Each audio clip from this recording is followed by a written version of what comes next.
going to be a video in which I look back on the years I've lived in New York and all that's changed, and I'm not just talking about how much has changed since the pandemic.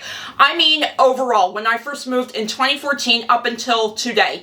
Specifically, what I'm going to be talking about is a handful of the wonderful restaurants and shops I used to frequent in Manhattan, but are not around anymore. Now that I think about it, there's a lot of wonderful shops that used to be here that ceased to exist even before I moved here, like Manny's Music. Who here misses that place? So without further ado, let's get into the list. To start off this list is Jnr Electronics. It was a store that took up residence in 8 buildings on Park Road downtown, and they were like Best Buy, but quadrupled.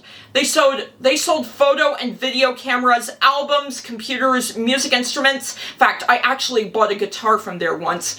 Basically anything that was electronic, they sold it. I only went there a few times, but every time I went there, I was always amazed by what I saw there. The problem was that the buildings which housed the shop weren't connected, and if you wanted to go to a different section in the store, you would have to exit one building outside and go into another building. In late 2013, right before I moved, the owner decided to close down the store and announced that they were redeveloping it into something more modern, while opening up an express store and a department store somewhere else in Manhattan to hold us over. But for some reason I don't know, the redevelopment never happened and they decided to remain closed. Really sad considering how great of an electronics store they were. The closest thing I have now is B&H Photo and Video, which is actually where I get my filming supplies. Next up on this list is Propane's Megastore. For those of you who don't know, Propane was an art supplies chain store like Blick or Utrecht, but it wasn't as polished, so to speak. They had locations in Paramus, New Jersey, Fort Lauderdale, Florida, and their flagship store in Manhattan. It was located on Canal Street and had 5 floors full of art supplies. It was also known by its red and white facade. Building/architecture-wise, I loved it. It had that street grit to it, and I wouldn't be surprised if a lot of artists call that place home. I actually bought all my supplies there when I took theater design in college. I don't know what the thing is about huge megastores like these. I think it's because of how the amount of stuff in stores like that seems endless and how it gives me endless possibilities in my head as to what I could buy and what I could do with it. So yeah, Propane was the king of all art supply stores in Manhattan. It was basically a great big warehouse full of art supplies. However, everything came to an end in spring 2014 when they went out of business and decided to close all their stores, and that meant the flagship store as well. Sure, there's other locations like the one I'm about to bring up right now, but they'll never be as huge or as grand as Propane.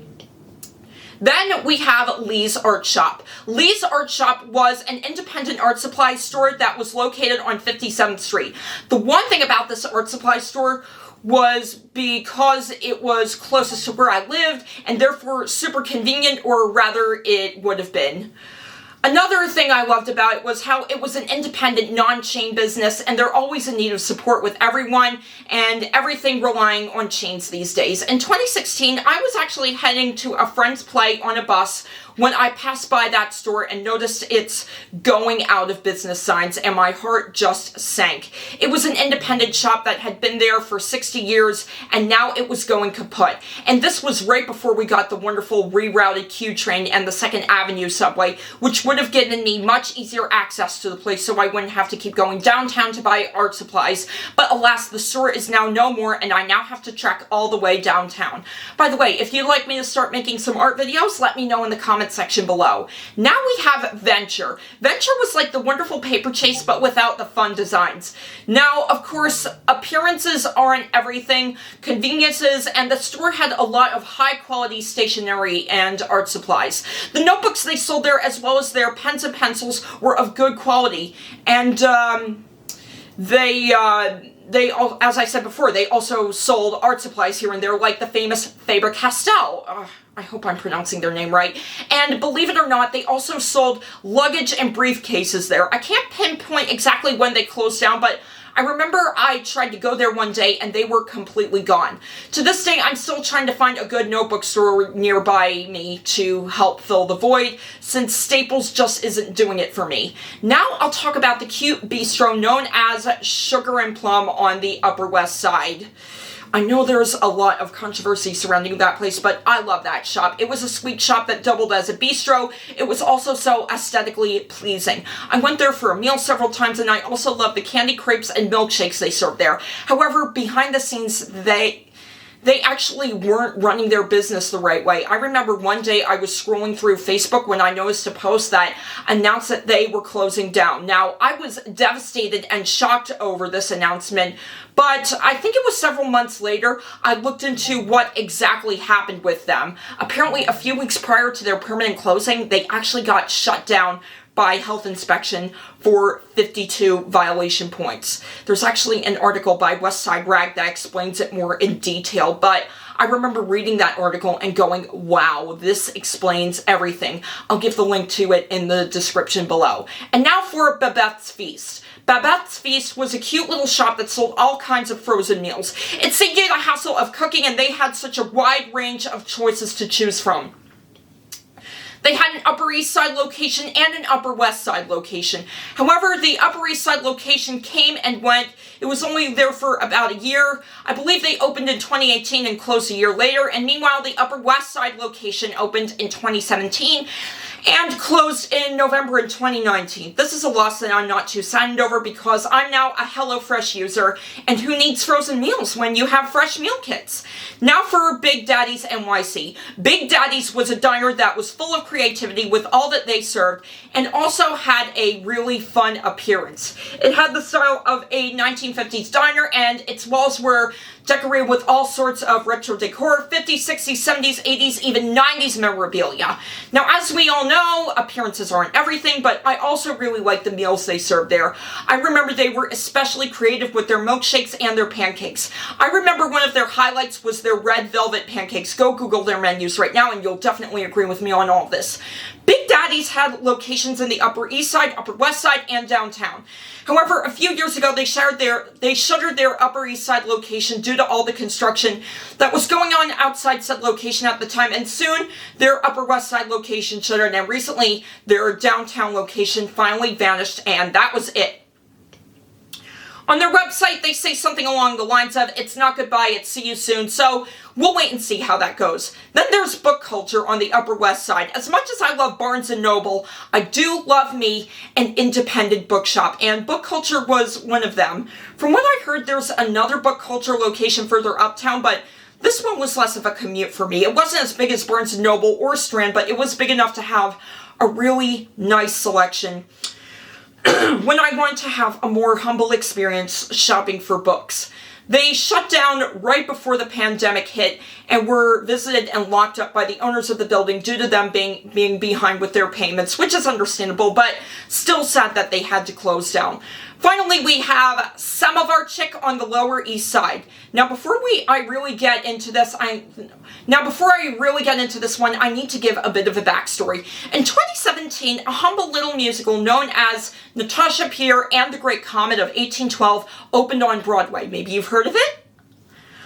They served pierogies during the performances, and they were good. I mean, good. After the show closed in fall of 2017, Samovar Chick opened in the Lower East Side. They sold the pierogies from the show as well as a bunch of other delicious Russian meals and snacks. In fact, they also sold merchandise from Great Comet there. They were cheap and good. I remember ranking up bills close to $100 whenever I went there, and I would live off their meals for the next few days. They closed sometime in summer 2018. I really wish they hadn't because of how great yet small and humble they were. Part of me is hoping they'll come back someday, but I think I'm asking for too much for that. At least I still have the Sonkas and the Russian Samovar in Midtown, my favorite restaurant in all of Manhattan, by the way.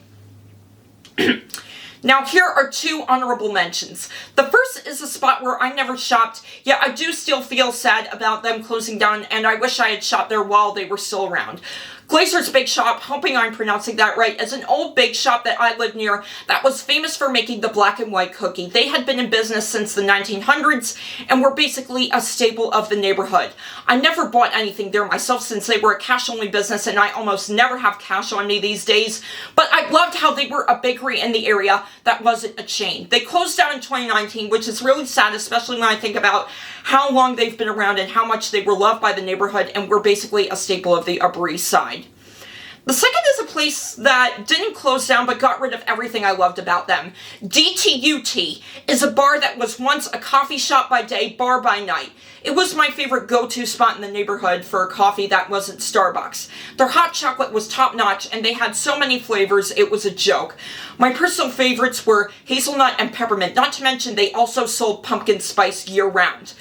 On top of that, they were also a great spot for lounging. They had couches and coffee tables and even board games, and I would sometimes take my laptop there to either work on a YouTube script or work on my online courses or something else when I wanted to get out of my apartment. Then the pandemic hit, which means they also got hit pretty hard.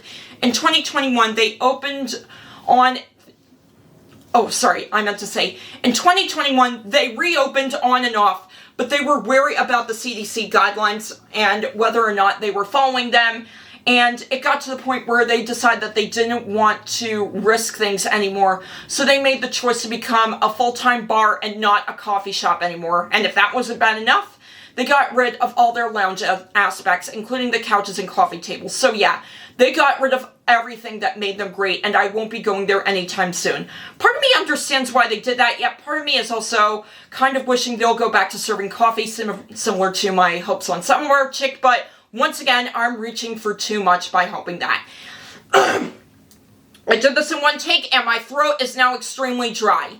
And those are the spots in Manhattan that I used to love and frequent, but are now no more. Are there any stores you used to frequent where you live that don't exist anymore? Like always, discuss that in the comments below, and don't forget to like and subscribe. And now, I'm out of here. Bye!